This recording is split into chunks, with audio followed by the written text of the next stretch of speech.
Thank you.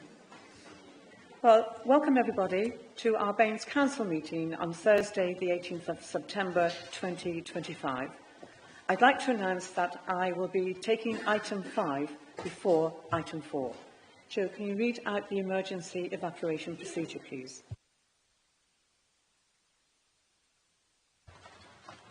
If the continuous alarm sounds, we must evacuate the building and proceed to the assembly point. From this room, you follow the green running person signs to the exit using either the marble staircase at the end of the building nearest to Bath Abbey or the main staircase. Please do not use the lifts. The assembly point for this building is in Orange Grove on the green outside Browns. Thank you. Thank you, Joe. Are there any apologies for absence? Yes.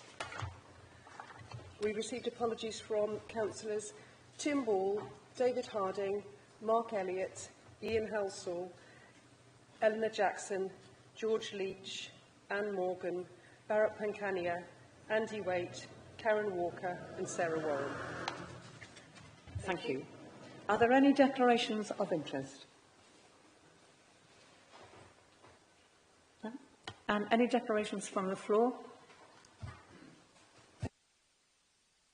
We are now going to go to agenda item 5, and I'd like to remind the Council that we are in a pre-election period for the Whitcomb and Lincoln ward, so please keep that in mind in any of your speeches. Councillor Blackburn, I believe you want to make a brief comment. Yes, thank you, Chair. At our last full council meeting, a member of the public addressed us about an issue of alterations made to council-owned grade listed buildings without listed buildings' consent, which by definition is a criminal offence.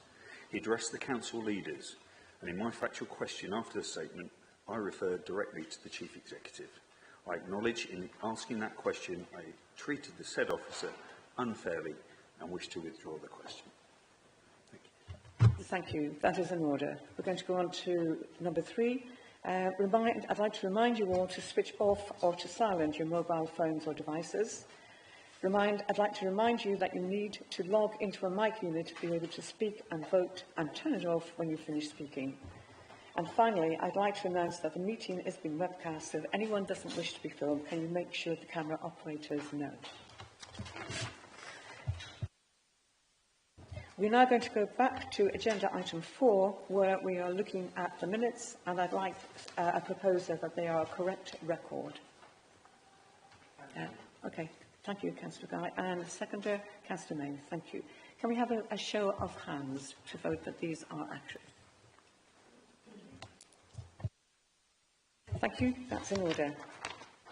We're now going to our list of public speakers, and we have 6 at the moment. I'd like to remind our public speakers that they will receive a statement. Their statements will be referred to the relevant cabinet member, and also that you've just got 3 minutes in which to make your statement. The first person on my list is Helen Dudden. I don't think we have Helen here. Okay. The next person on my list is Clive Humphreys. Clive, would you like to come to the dais? Thank you.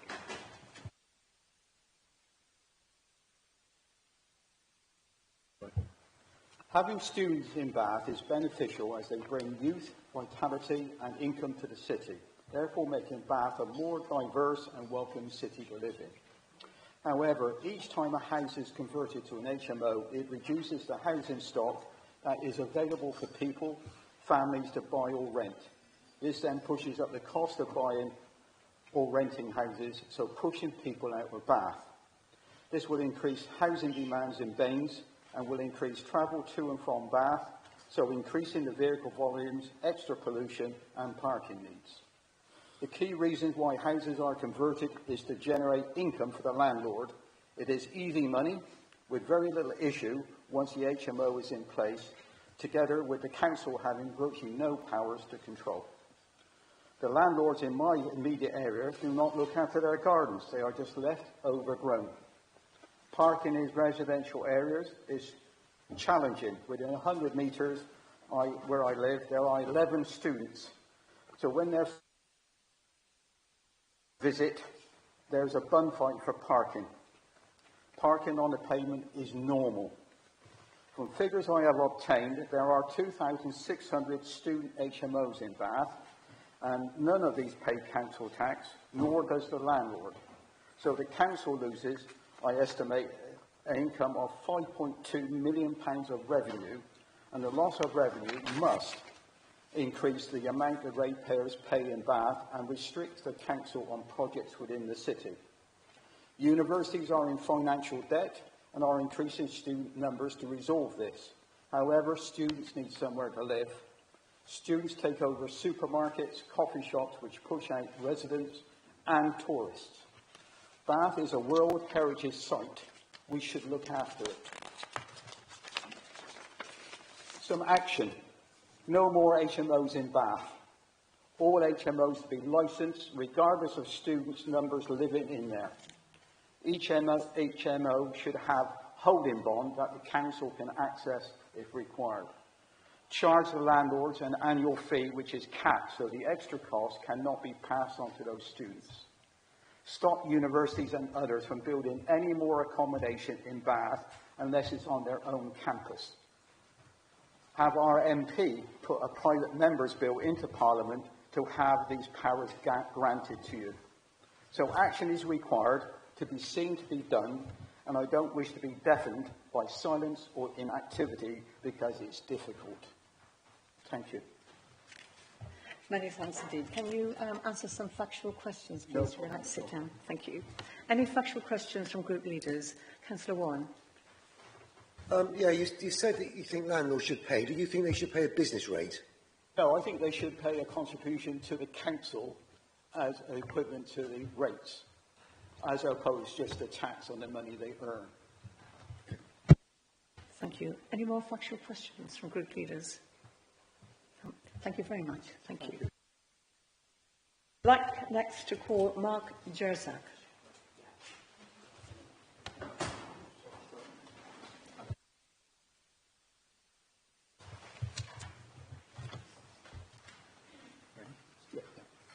Okay, good evening, everybody. I'm here speaking tonight as both a local business owner and a daily user of the existing northern section of the Chew Valley Lake Community Path. I run a consultancy business based in Bishop Sutton in the Chew Valley, where sustainable transport is a core part of our environmental policy. We actively encourage our staff to choose active travel options for their commute. As a consultant on the Bath and North East Somerset framework, we work extensively with the council on renewable energy projects across the county, including this very building itself, which I was here earlier today doing a survey on. The PATH project aligns perfectly with the council's own climate commitments. When Bath and North East Somerset declared a climate emergency in 2019, you committed to achieving carbon neutrality across the district by 2030. Your key strategies include improving energy efficiency and, crucially, shifting to active travel. The southern section of this path is essential to delivering on that commitment. I've been cycling the northern half of the path as part of my daily commute to and from work since it was built, and I can tell you it's been transformational.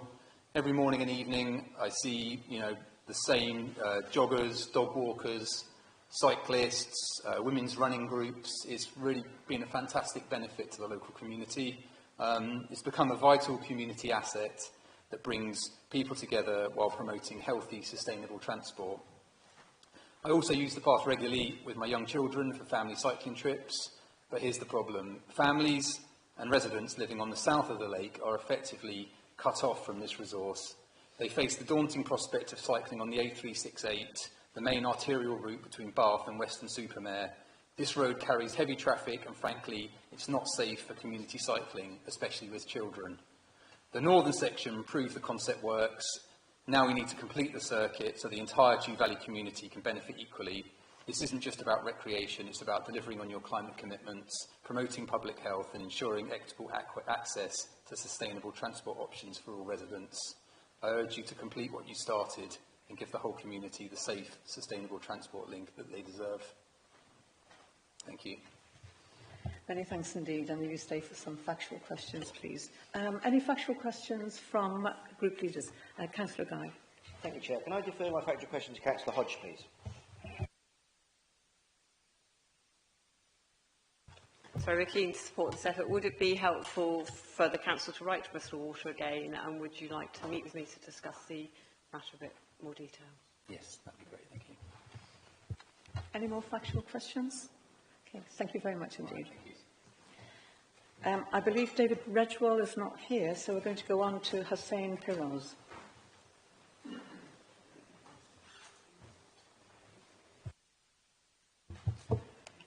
Good evening.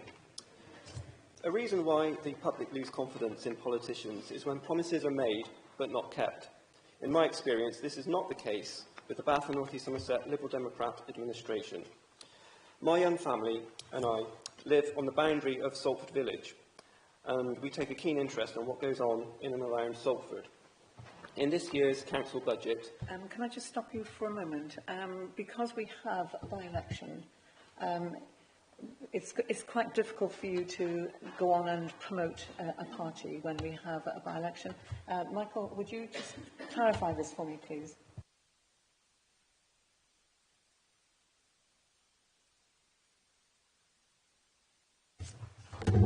Chair, it's simply a question of trying to avoid politicising any statement. So if you could avoid doing that and just talk about Salford Village. Okay. Okay. I'll try my best. Okay, where was I?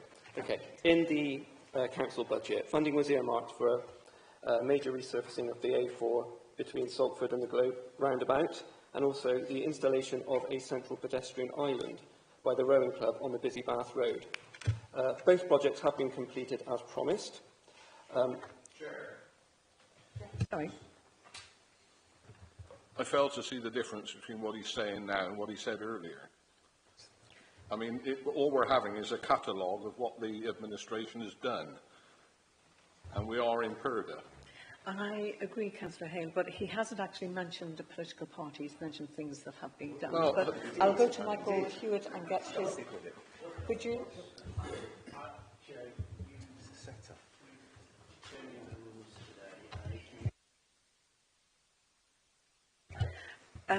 what I would like you to do is you are making a speech about things that have been done. It looks like you are extolling the Lib Dem party. So is there any way you could talk about things without mentioning specifically things that are happening in Salford?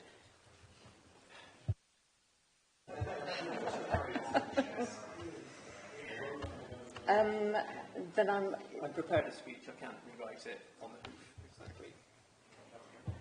Is there anything in the speech? You are talking about the ward of Salford. I'm talking about the ward of Salford, yeah. So you're talking about things within the ward of Salford that have happened because of the Lib Dem administration, or...? Yes, I am. I'm afraid I'm going to have to overrule you at this point. I do apologise. Thank you. That's fine. Point of order, Madam Chair. I'd like to object to the use of the word purdah, which carries unfortunate overtones. I believe the correct phrase is a pre-election period.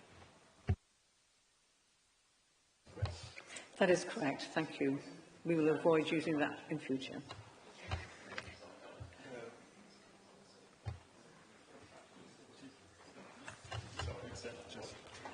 Councillor Moss.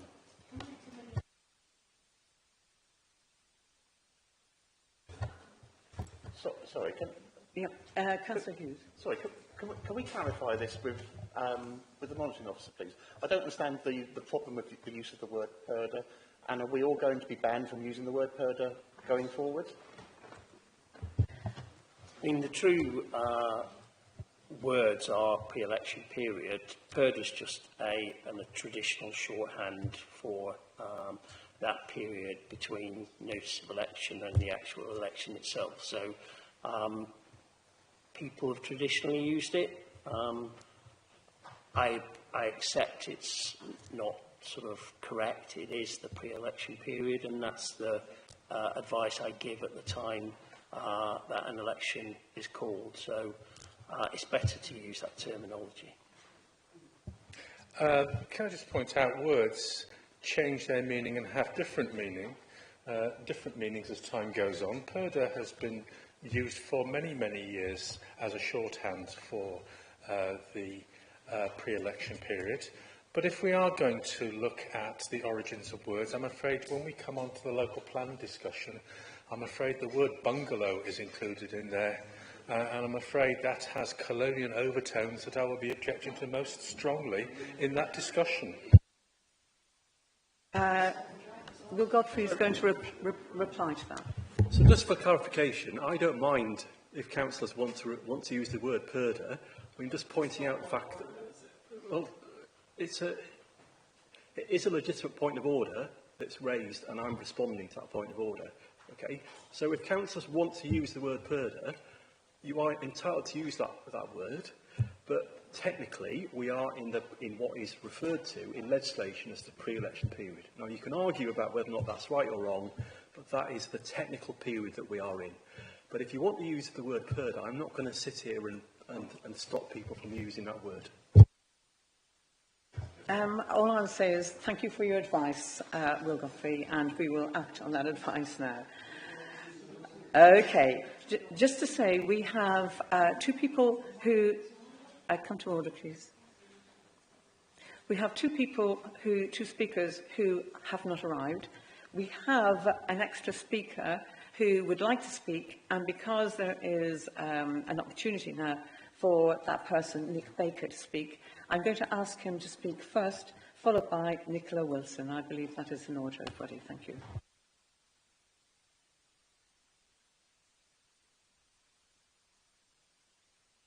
Letting me speak. Good evening, Council. My name is Nick Baker. I'm a parish councillor from Chew Stoke. I'd like to highlight the opportunity and benefits of the further development of the Chew Valley Recreational Trail. The northern section of the recreational trail around the lake was completed in May 2022, providing an accessible all-weather, traffic-free trail path suitable for walking, cycling and access with buggies and wheelchairs. The aspiration now is to complete the full perimeter trail path around the lake, involving construction of a new accessible path on land predominantly owned by Bristol Water. The current status of the project is that Baines officers are continuing an open and positive dialogue with Bristol Water. The Council has retained feasibility funding to work on this. The current developed recreational trail is considered a great asset by the Chew Valley community, providing a valuable opportunity for walkers and cyclists of all ages and abilities to enjoy traffic-free activity in a safe and beautiful environment. The completion of the full perimeter path offers opportunities for developing connecting paths to communities around the lake.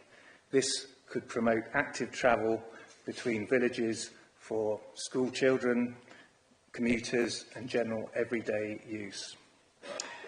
Chew Valley Lake is also a regional asset and is enjoyed by visitors from the wider West Country. Completion of the recreational trail could offer opportunities to develop and enhance visitor-led commercial and recreational amenities around the lake and also in surrounding villages.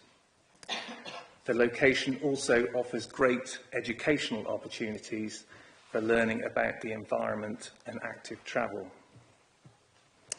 I believe that the continuing promotion and completion of the trail could be used as a good example to showcase the region's commitment to promoting active travel, developing sustainable rural communities, as well as developing regional tourism in the local economy.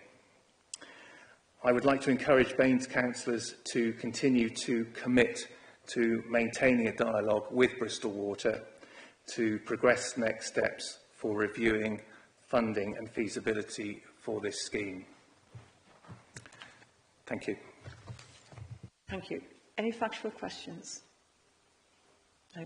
Thank you very much indeed. Thank you. I'd now like to call our last speaker, who is Nicola Wilson.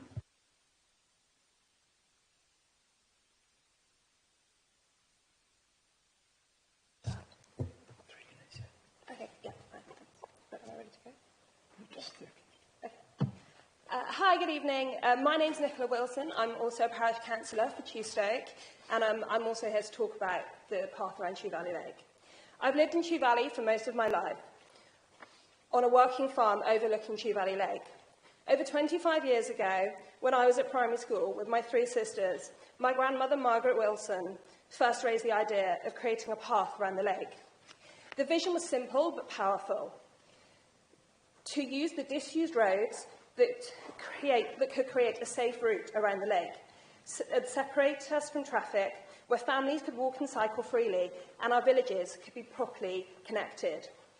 This idea led to the formation of the Chew Valley Recreational Trail Association, which made real progress. And while some sections now exist, the loop has never been completed. My grandmother's hope was that we, as children, could cycle safely and visit our other grandparents on the other side of the lake in Hinton Blewett. Today, the same applies to my nephews, wanting to visit their aunts. And this is the shared experience of so many families in our community. I share this not to talk about myself, but to show you the lived reality of residents and the frustration of having to wait decades for such a basic need to be met. It is remarkable in today's society that we do not have something as essential as a safe, connected path. Such a route would give young people safe independence to visit friends or travel to school, allow residents to cycle to work, and give older people the chance to enjoy the outdoors without the fear of traffic. It would transform daily life, helping people connect, move safely between villages, and enjoy everything the valley has to offer. Traffic has risen sharply within recent years. Airport expansion, higher speeds, and antisocial driving have made roads increasingly dangerous. The absence of a path in the Hartpriest and Bishop Sutton has been particularly hazardous. My own family knows this pain only too well. My grandfather was killed there 20 years ago on the exact stretch of road. More recently, another fatal crash around the lake has underlined the urgent need for a safe and sustainable alternative for people of all ages. Beyond safety, the benefits are wide-reaching. A completed path would support the local economy, attract visitors, promote active travel, and provide opportunities for people to connect and learn about the natural environment. It is my sincere hope that you, as Baines councillors, will recognise this long-standing community need and make it a priority with your active travel and sustainability plans. By working with Bristol Water, you have the chance to help deliver a vision that began over 25 years ago, so that not only my children and my sister's children, but the whole community can finally enjoy a safe, sustainable and connected way to access the Chew Valley. Many thanks. Are there any factual questions from group leaders? No? Thank you very much indeed. Okay, we're now on to agenda item 8, which is the appointment of the Director of Finance. Councillor Guy, you are going to move this. Thank you, Chair. As everybody's aware, Section 151 officer is a statutory requirement for all authorities to have. I'd like to start off by thanking all the members of the RIC board. We went through a very vigorous process, and the external company that helped vet the candidates in advance. I'm very pleased to announce Mr Stuart Donnelly will, hopefully with your permission, be starting on the 8th of December 2025. We're pinching him from Reading Council.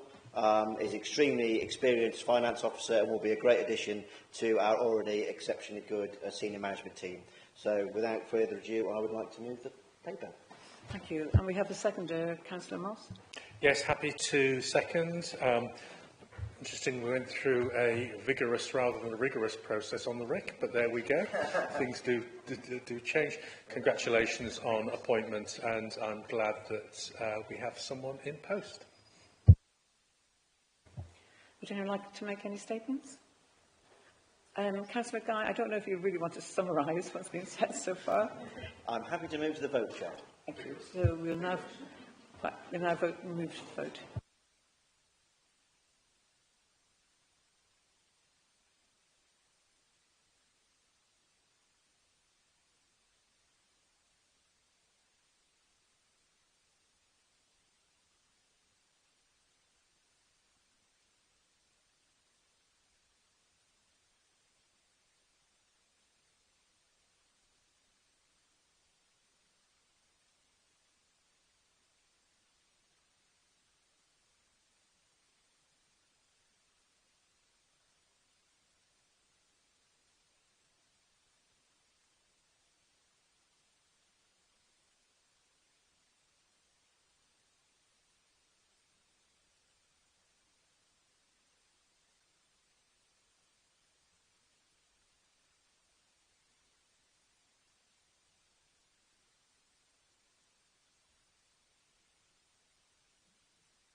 We just need to check, has everybody voted who can vote?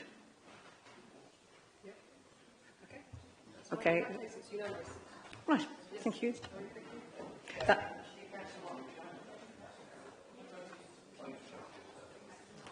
So the vote is unanimous. Thank you. We'll now move on to agenda item 9, which is the PDS annual report. Councillor Romero, you're going to move this. Thank you. Thank you, Chair. As Chair of Chairs of the Policy Development and Scrutiny Panels, I am delighted to present the annual report of our collective work to full Council. Scrutiny serves an important role in local government decision-making.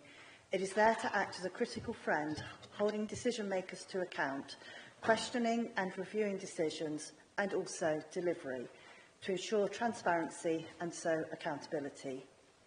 Policy development continues this role, often through discrete task groups, where councillors gather and review evidence to ensure current policies are fit for purpose while considering improvements which might lead to more effective local services, which then may meet our local community needs better.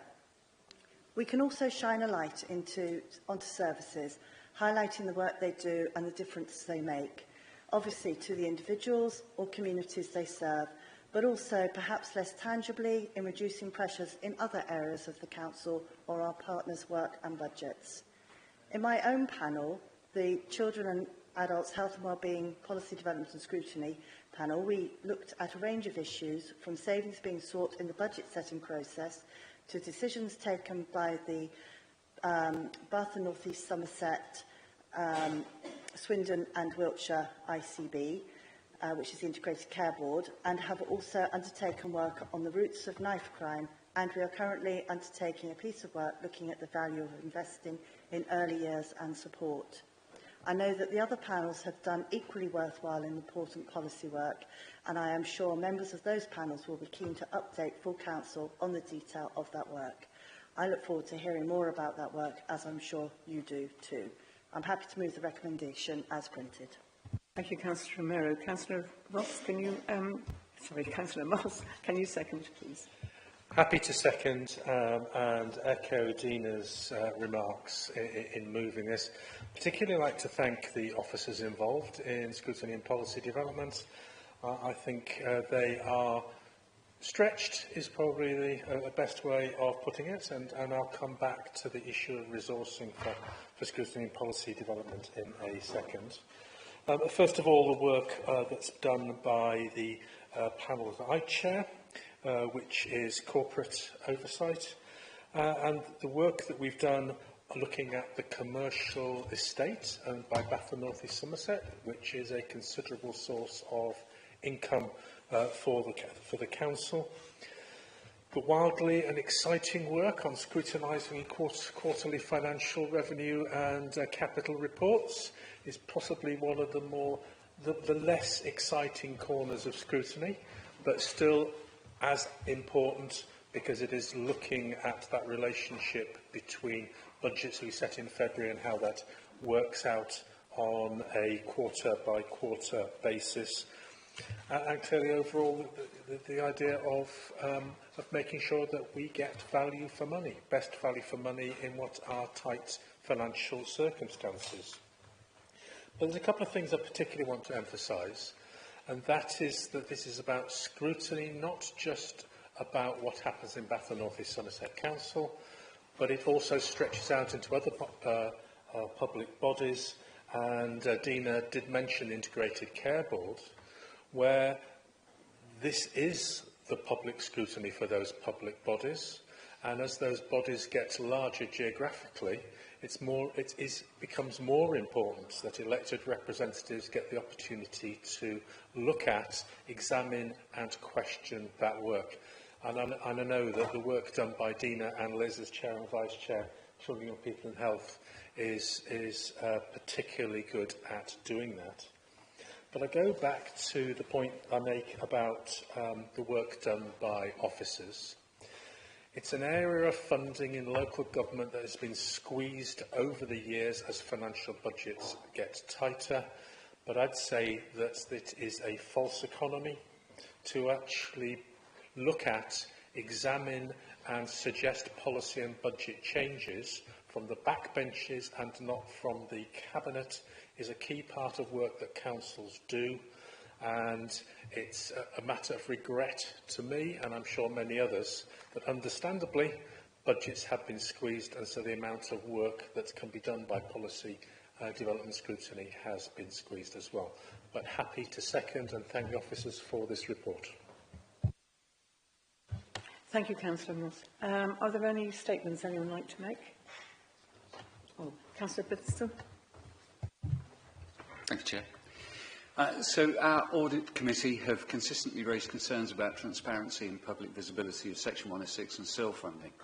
Which would be the correct policy and development scrutiny panel to confirm whether there are plans to scrutinise how these funds are tracked, reported, communicated to the public, and how might training on these things be provided to our local councillors and parishes as agreed in a previous motion to this council? Thank you. Councillor Pye. Thank you very much. I think that's probably a question that should actually be asked at the scrutiny meeting, probably, I'd imagine.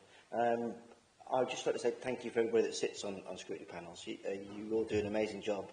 I think Dina and Robbie make an excellent point about scrutiny needs to be properly financed, because I genuinely believe that what's missing in scrutiny is you get papers, you get them only a few days in advance, and you're able to ask some technical questions of officers and cabinet members in a really good way. But is that an actual really good use of councillors' time? In my opinion, probably not the best use of councillors' time. What I really would like to see is quality policy development being made over several months. But I do appreciate that resources need to be put in for you to be able to do that. And then I think that would make scrutiny meetings far more interesting and far more useful for you as elected members. So we will look at that as a cabinet, how we can improve that. Thank you, Councillor Guy. Any more statements anyone would like to make? Councillor Romero, would you like to summarise? Yes, I would just like to perhaps push back a bit on Councillor Guy's comment about our panel meetings not being interesting. I think you should come and see ours, definitely. I think all those that sit on my panel will know that it is invariably interesting. Anyway, but thank you for the contributions that have been made. And in answer to Councillor Biddleston's comment, I believe that the Climate Emergency Panel will be the most appropriate panel, but we will obviously meet and just double check that that is the right response to your query. I also echo Councillor Moss's comments on the support given to our panels and welcome the comment on ensuring that our panels are properly resourced so that we can continue to do the work that we mostly enjoy and actually does do, I think, make a good contribution to the decision-making and the policy development of this council. Echoing once more Councillor Moss's comments, our officers do a phenomenal job with the limited resources that they have. And finally, I would just like to put forward my thanks as well to all of our panel members who do such an amazing job. So thank you. And now I think we can move to the vote. Many thanks. We're now moving to the vote.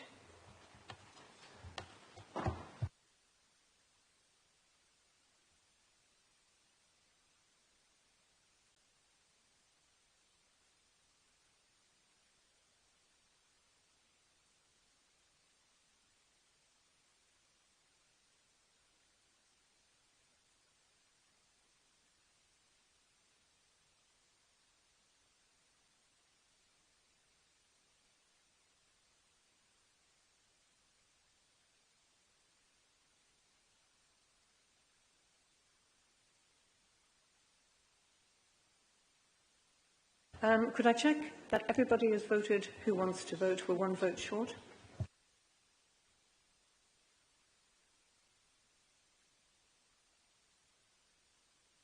For those of you who voted, it is unanimous, so thank you. We're now going to move on to agenda item 10, the RIPA annual report, and I believe Councillor Rigby, you're going to present this. Thank you. Thank you very much, Chair. This is an annual report that comes to Council. It is on the Regulation of Investigatory Powers Act and the Investigatory Powers Act policies and procedures. The recommendations are that you note three things. They are at 2.1, 2.2, 2.3, And please note that in 2.3, we make the point that the Council's policy remains unchanged since the annual report to Council in 2024. Having said that, I am very happy to move the report. Many thanks. Thank you. And Councillor Moss, you're having a busy time. You are seconding this as well. Quite happy to second the REPA annual report and echo the, it's always impossible to argue with Manda, so I won't. I'll just second and do it formally. Thank you. Are there any statements any councillors want to make? No? Councillor Rigby, would you like to? You want to go straight to the vote? Okay, straight to the vote now, please.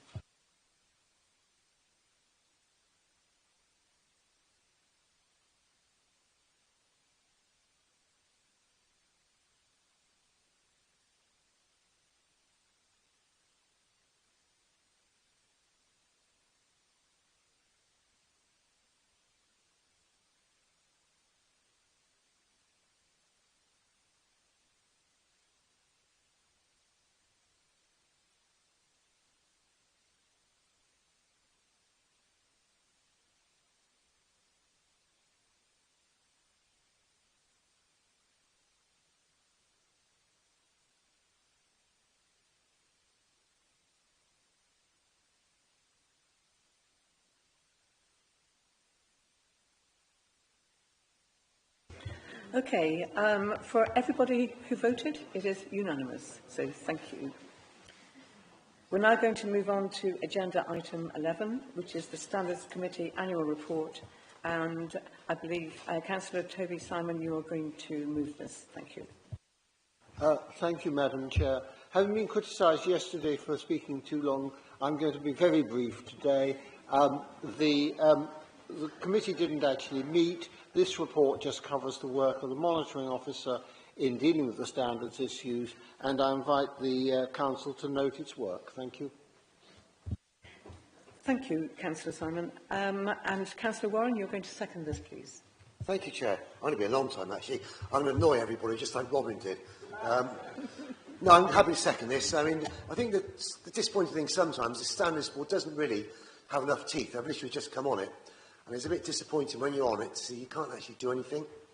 Like if people turn up late for council meetings and then go on and on and on and on, there should be some kind of sanction against that. But despite that, I'm happy to second the thing. Thank you. Brief and to the point. Thank you very much. Do we have any statements anyone would like to make about this? Right, Councillor Simon, would you like to summarise? No?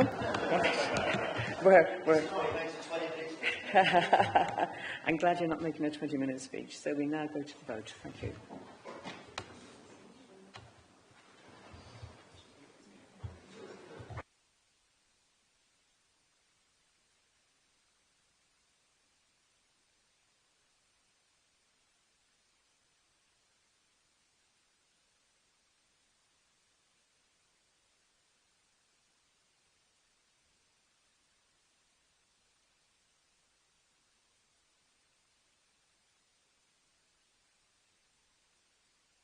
Okay, there's nobody abstaining, there's nobody against. For all of you who voted, this is unanimous. Thank you very much indeed.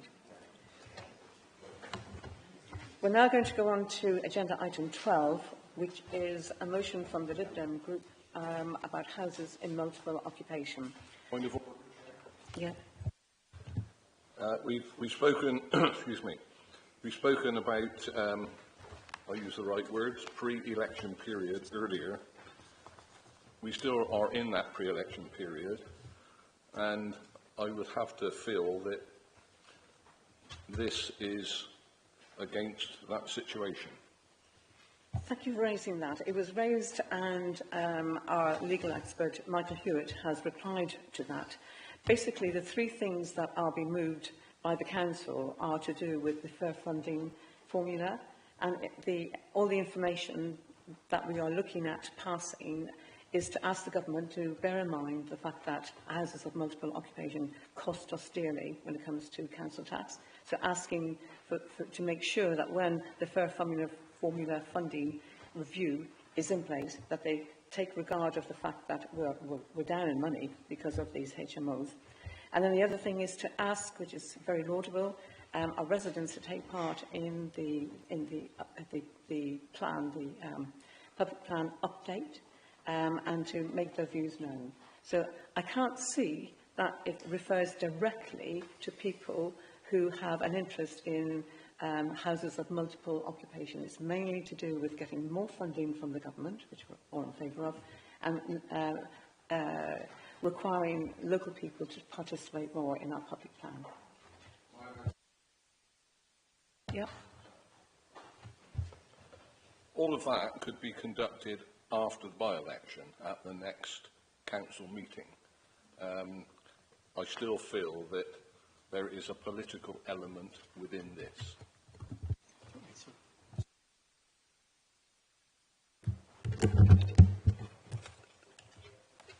So just to be clear, councillors, ultimately, as the returning officer chief executive, this was my decision.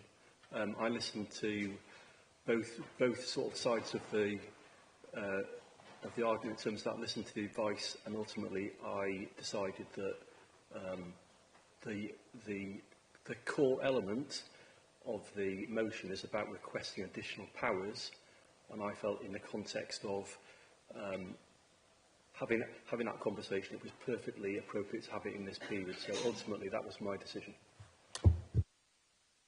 And as Chair, I went along with that decision. So I would like us to debate this because I do feel it is not directly involved in the by-election involving Whitcomb and Lincoln.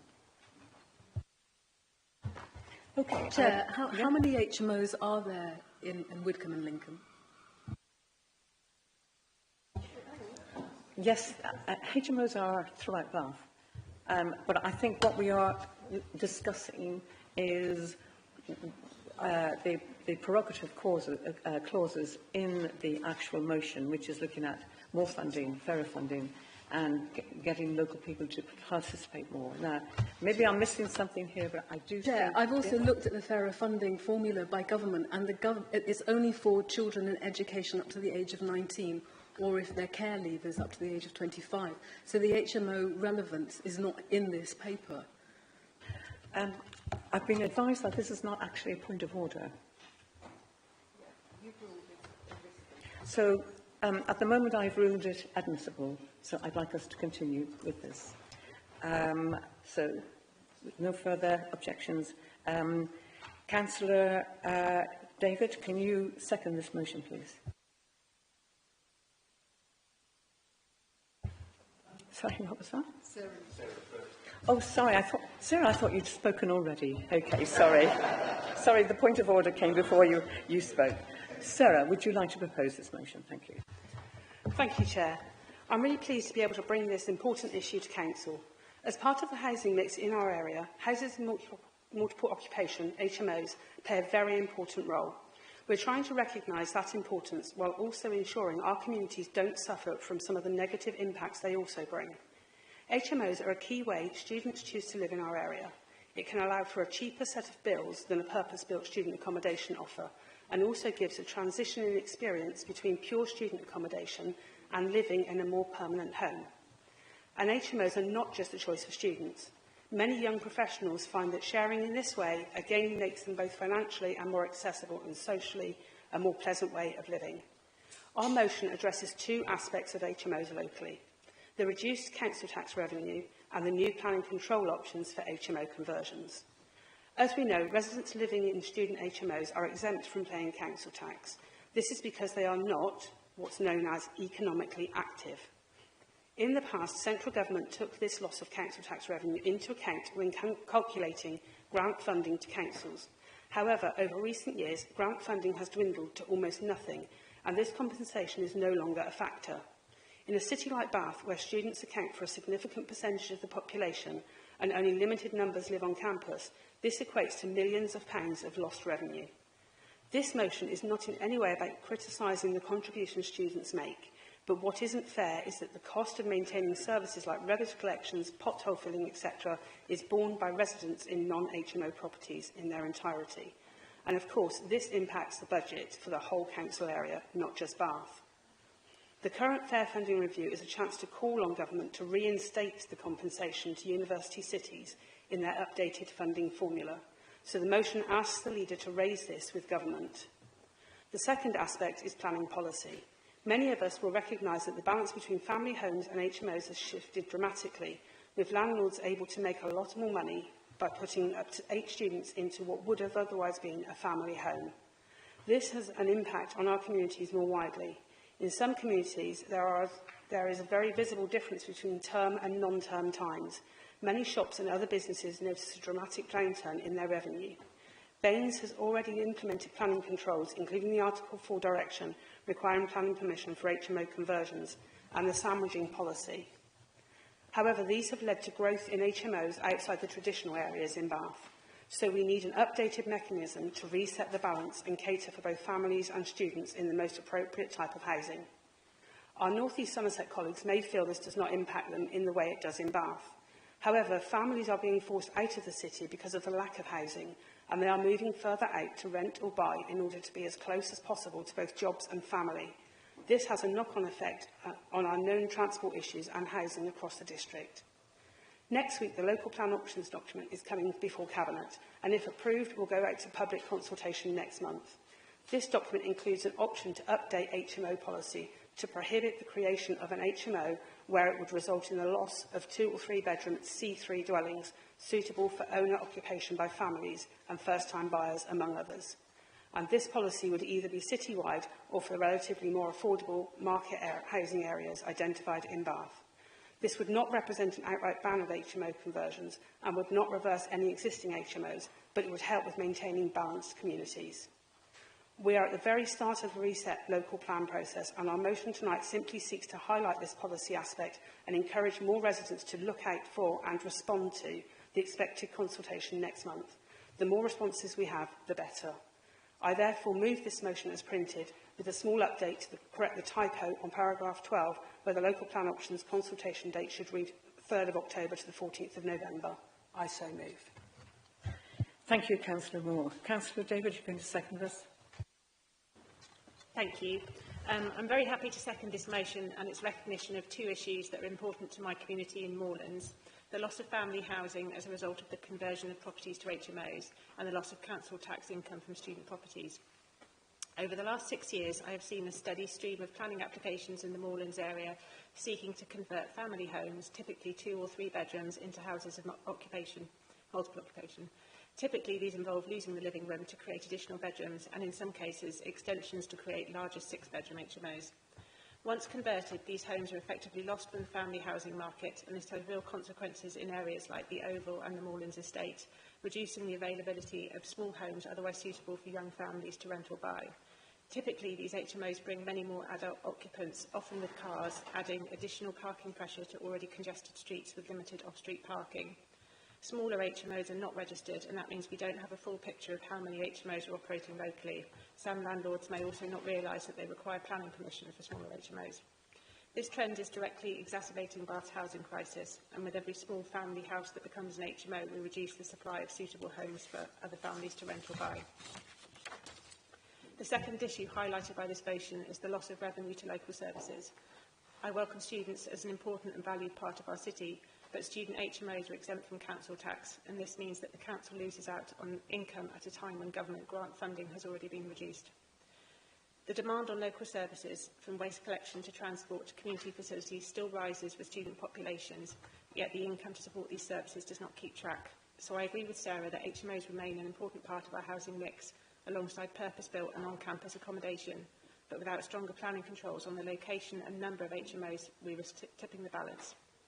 The forthcoming local plan gives us a real opportunity to look at how we can protect family housing stock whilst recognising the ongoing need for HMOs. So I strongly support this motion to call on government for fairer funding and to engage residents in shaping planning policies that will help to maintain sustainable communities. Thank you. Thank you, Councillor David. I have Councillor Johnson on my list. I agree with this motion. I did ask a couple of questions at scrutiny, and it suddenly occurred to me earlier on that I should probably go back and have a look at those questions I asked. And it did raise an interesting point, and I think while this has been very much about student HMOs, should we actually be looking at all properties that are council tax exempt as a result of having students in those properties? Because they're not all HMOs. In fact, when I asked the question back in 2022, there were 768 properties that were council tax exempt as a result of being occupied by students that were not registered as HMOs because they were flats.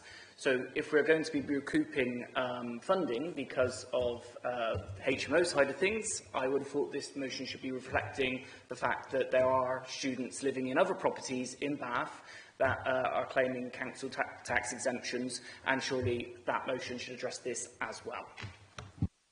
Thank you, Councillor Grant. Councillor Romero. Thank you, Chair. I'm happy to support this motion and agree with the points made by Councillors Moore and David and the points made by the earlier public speaker. What this motion seeks to do is to address the balance and to help the Council by hopefully reinstating some of the grant that we used to receive in recognition of high numbers of houses where we do not otherwise receive council tax or any contribution from landlords, and also to seek a way to limit further HMOs through the development of the local plan. We desperately need affordable family housing in Bath. We also need to ensure our growing student population are housed appropriately. Some, I know, might say there are too many students and decry the loss of industry and industrial sites, but as my wise ward colleague once said, we no longer build cranes, we develop brains. So we should be extremely proud of our two universities, Northern College and Bath College, for developing brains, but we do need to recognise the impact the growth of these institutions have had to the detriment of local families and, ironically, to graduates if they wish to stay in Bath. In recent years, more and more family homes have been repurposed as HMOs since there is insufficient affordable alternative student accommodation. There is plenty of building going on in Bath, but it is for luxury retirement apartments, luxury student blocks and luxury townhouses. A reduced number of family houses increases house prices, pushing first-time buyers and those on the average local wage out of Bath, and that creates a whole wide range of other consequences, such as increased travel in and out of the city, which is still key for employment and for services. This is not an anti-student motion, merely a mechanism to address some of the issues resulting from the change of use from family housing to HMOs, and we seek changes to government funding and to encourage participation in the consultation of the local plan. So I welcome this motion as a precursor in supporting affordable family housing in Bath. Thank you, Councillor Romero. Councillor Hurst. Thank you, Chair. I really welcome the motion. Councillor Hedges and myself in Noddown have been increasingly concerned about how we retain affordable family homes within our ward and within Baines. The challenge and the loss of affordable family homes is real and needs a serious response. The average house price is around 12 times the average workplace earnings in Baines, and in Bath 19 times. Sustainable cities and communities are crucial for balancing economic growth, social equity and environmental protection to improve the quality of life for current and future generations. The lack of affordable housing due to market prices and insufficient supply for residents and workers not only affects the quality of life, but it also directly impacts our economy. This lack of affordable housing is creating a shrinking resident workforce. A sustainable local authority needs to have affordable housing, and our policy needs to support families to be able to live close to where they work and to balance the needs of a growing university population with the needs of the resident population. In line with UK national planning policy, we must prioritise meeting the needs of the present without compromising the ability of future generations to meet their own needs. Focusing on what I know best, our ward in Odddown, we've been seeing a steady drip loss of family housing to HMO conversions. Odddown is an area with many key workers, taxi drivers, people who support the functioning of the city. Looking at the HMO register, it is clear in recent years that Odddown has lost approximately 100 homes to HMO conversions and 17 in this current year. Families are seeing their children being priced out of the local housing market, and our young people and families are having to move to more affordable areas, more affordable areas further afield. We have a great opportunity to think about how we protect affordable housing for families, and so I urge us to, the Council to support this motion. Thank you. Thank you, Councillor Hurst. Councillor Blackburn. With all due respect to the advice we've been given, I believe we're in a pre-election period, and especially with the statements I've been hearing, I would welcome the opportunity to debate this, but not at this time, so I will abstain. Okay, thank you for your contribution. Councillor Councillor Tim Warren. Oh, sorry, Councillor Hughes. Sorry. Thank you, Chair. Okay, so firstly, although in favour of reviewing the issue of HMOs and the ongoing work with the local plan, we do not support political party motions during PERDA. Student HMOs are clearly a concern within all wards in Bath, including the wards that's hosting the by-election, and therefore this could become an election issue. If this had been either an officer recommendation or a cross-party motion, then it would have been acceptable. However, if we are going to be writing to central governments, perhaps we should be requesting the ability to cap student numbers. Charge a council tax, maybe at a reduced rate, for students that choose to take accommodation outside of PBSAs. Considering a charge for landlords for student accommodation is also a possibility. Also, consider changes to increase the minimum HMO room sizes, as this would reduce the number of houses suitable for conversion to HMOs and provide tenants with better standards. Clearly, this is a complex issue, and for me it requires more work to put forward viable solutions to government, rather than just requesting subsidies or compensation that ultimately UK taxpayers would pay. Thank you, Councillor Hughes. Councillor Tim Warren. Thank you. I was poised ready to go and you stopped me. First, I agree. I don't think this should be discussed in PERDA, but we are where we are. I get the problem. You know, I've tried to run the council. Your 25% of income in Bath doesn't come in because it's student housing. We need students. You know, the students have got enough and they're paying for the student fees. However, I think I put Airbnbs in the same thing as well. At the moment, you've got private rentals. So you've got a private renter. I put my hand up. I'm a private renter. As in, I own a place I rent. There's no encouragement anymore. And it's very difficult now. So I can understand why people will then go into HMOs. Because, again, it's for money, so they make more money. Personally, I'm not interested in that. However, HMO is a business. Student houses are businesses. Airbnb are businesses. They should be subject to business rates. If you've got a private rental house, you're restricted to how much you put the rent up, which probably isn't wrong.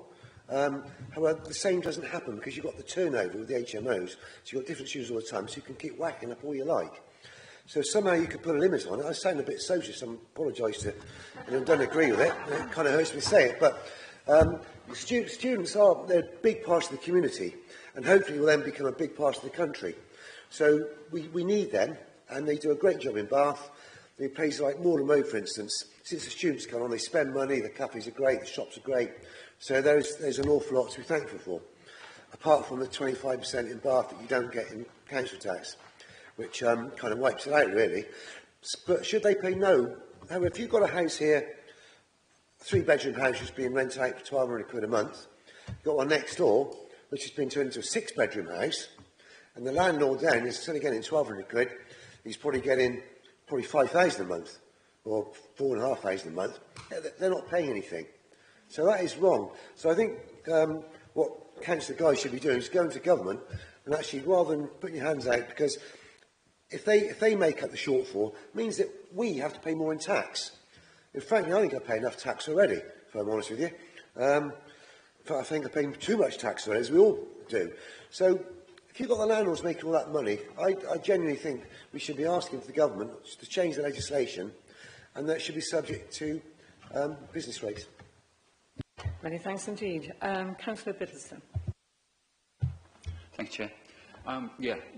Grave disappointment that the previous speaker has already stolen my stats, but I shall plough on regardless and repeat them because I think they're worth repeating. So, Chair, the Labour Group recognises the importance of HMOs in providing affordable accommodation for students and key workers. The motion rightly notes that the continued conversion of family homes into HMOs is contributing to housing affordability crisis in Bath.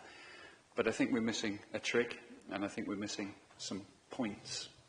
Given that Bath is one of the least affordable cities, with average house prices over 12 times the median local income, and that social housing waiting lists remain extraordinarily long, can our advocate member for accessibility confirm what specific steps Baines Council is taking to increase the provision of newly built, genuinely accessible and affordable social housing within Bath itself, not just across the wider district, in particular in my own ward, in Keynsham, which consistently seems to take more than our fair share? Will the forthcoming local plan options consultation include proposals to rebalance housing supply in favour of lower income families, those with disabilities, those in need of affordable housing here in and around the city of Bath itself? Many thanks. Thank you, Councillor Goodson. I have Councillors Wright, Moss and McCabe. Is there anyone else who put their hand up that I haven't seen? Okay. Councillor Wright, please. Thank you. I'm a little confused again by us having this debate during a pre-election period, and I don't think it is right because it is a political conversation. The Green Group brought forward a motion in November 2024 to tackling the housing crisis, which is what this is about.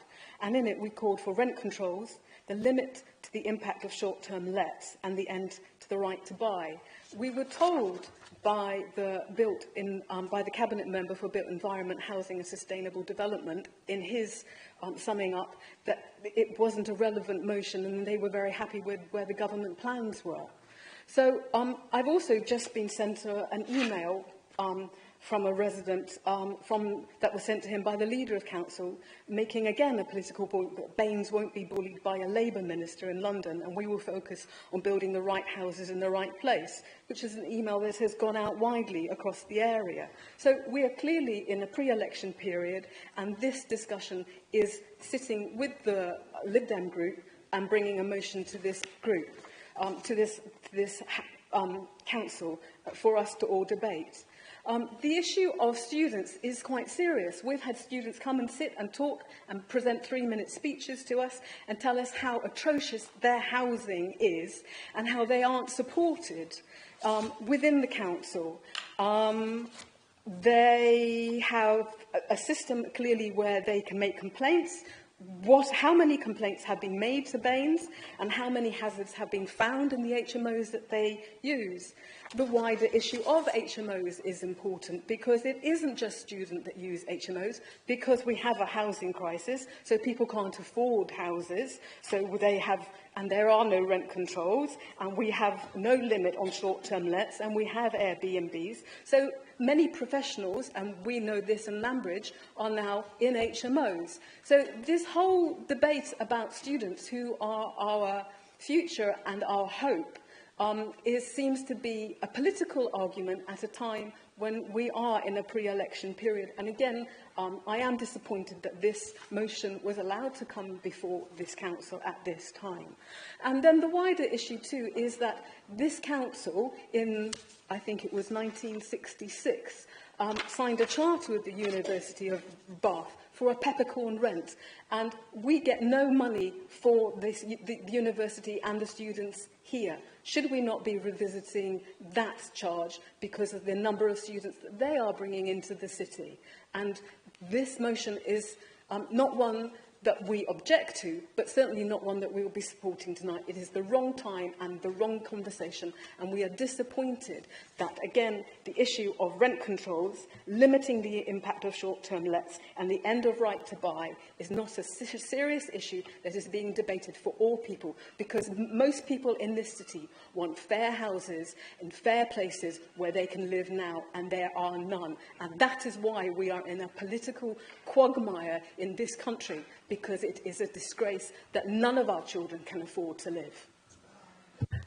What I'd like to say, Councillor Wright, is there are a couple of things you made in reference in your statement. But firstly, it's my responsibility, and I have allowed this motion to go through, having taken advice. So that's the first thing.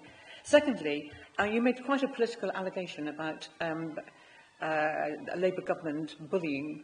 No, that was a statement by the leader of council that was sent as an email to people. That's what I read out. Yes, but using it within this context is a political statement. Okay, we will agree to disagree on this. And then there is this petition that you said were about HMOs. They're about the number of houses. So, I mean, I'd like to just take you up on that and challenge that. Anyhow, I've done that now. Okay, thank you for your speech. The next person on my list is Councillor Moss. Thank you very much, and I'll just briefly reflect on why I agreed with the Chief Executive's judgment that this should be considered during this PERDA period. And that is because while this is a political motion, it is not a party political motion. Well, till the last speech it wasn't. This is a motion from a council of whatever political stripe, which goes to a government of whatever political stripe, quite legitimately talking about local issues and how government needs to reflect on those specific local issues in a single local authority, and quite rightly too that we should be debating that. And another reason I agree, the second reason that I didn't suggest that it be delayed, is because this is an important part, and the context is an important part of the discussion we'll be having on the local plan, the consultation of which runs from the 2nd of October to the 14th of October, so we can't really delay that. And also it's something to discuss prior to the end of November budget from Rachel Reeves, and we know the discussion's already taking place about the fare formula. That's not party political. That is a local authority doing its legitimate job in raising local issues to central government. So I spent half my time talking about something I wasn't going to talk about. I will, though, talk about this relationship that has been talked about between HMOs and students, and the loss of council tax. I actually think that is a slightly false analogy when we're talking about this discussion. The number of residential properties is in 2021-22 in Bath at just over 44,000, outside Bath 42,000, so about level. HMOs 2,399 in Bath, 36 outside of Bath, and the number of student council tax exemption 3,167 versus 54. There is a clear disparity with HMOs and with student exemptions. There is an issue about family properties being lost to single people and young professionals, which is different to students. And I'd suggest the bigger problem in Bath is properties that are built as family properties and go straight into the Airbnb market and not even into HMOs. And that is a legitimate point of discussion and should be a point of discussion when we talk about the local plan and how we ensure the right properties in the right place for the right people. So Labour Group will be supporting this motion, not only because we agree with the discussion, but it's also the right motion to have at this point in time in the discussions and the wider discussions this council is having and central government is having.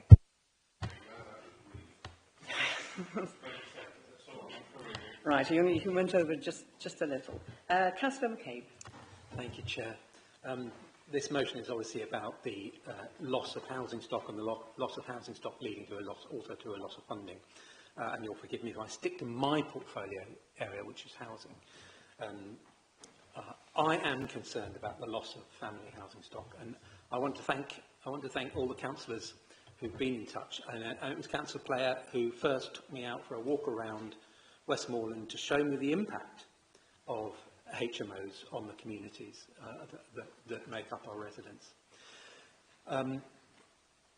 You've all expressed the concern about the loss of affordable family homes, and I I thank you for that, and I also then thank officers, because I went to officers and said, I think we need to change our policy direction away from looking at a density where the evidence suggests it impacts upon the community, the makeup of the community, because I think 10% is the level. Above 10%, you get lots of reports of antisocial behaviour. Below 10%, it looks like there isn't any. So once that 10% thing looks like the level at which HMOs don't impact on the local community.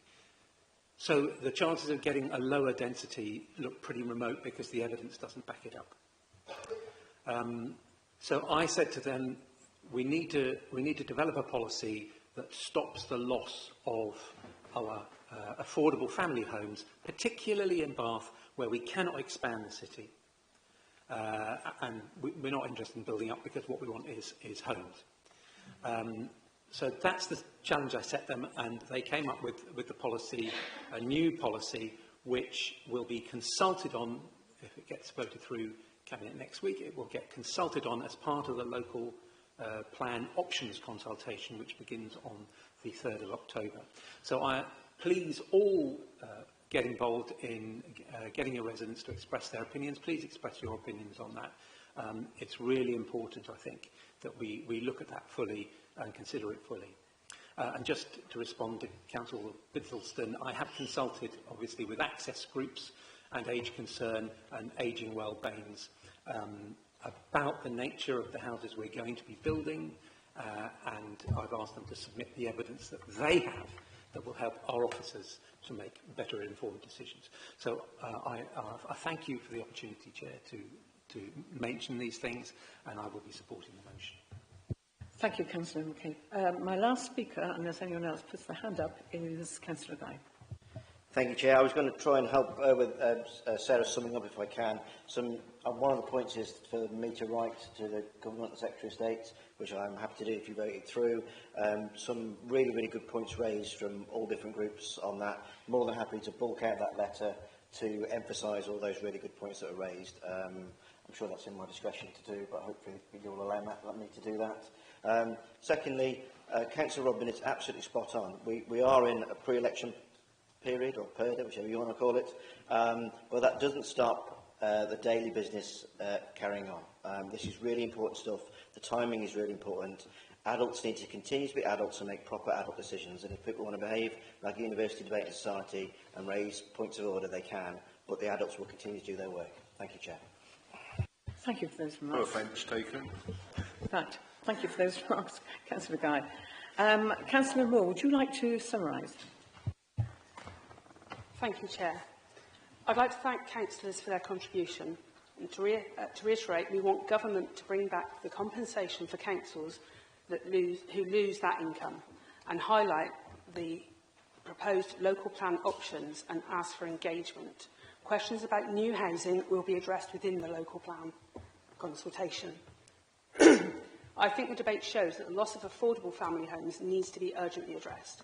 I believe the new policy approach to HMOs may find support across all parties, and I hope all colleagues will review the local plan options document and help with ensuring residents are aware of these options. It's very important that everyone who is interested in HMOs have their say on how such a proposal could be achieved. In the meantime, it's vital that we address the funding shortfall, and that's why we're calling on government to recognise the huge loss of income that university towns face and address that through the fair funding review from all exempt properties. I'm happy to move to the vote. Thank you, Councillor Moore. We're now going to go to the vote.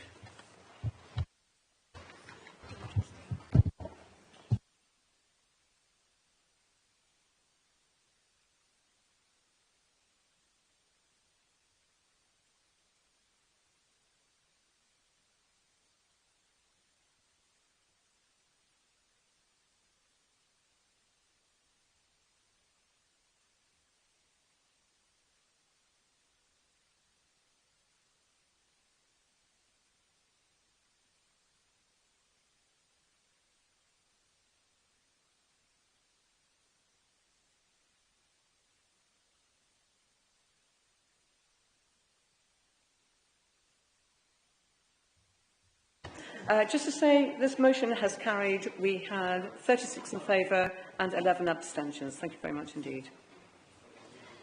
We're now on to the last item on the agenda, which is agenda item 13.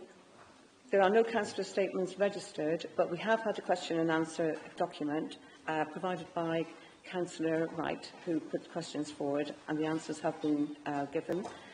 These have been circulated. So if there are no more comments, I would now like to close the meeting. Thank you very much, everybody.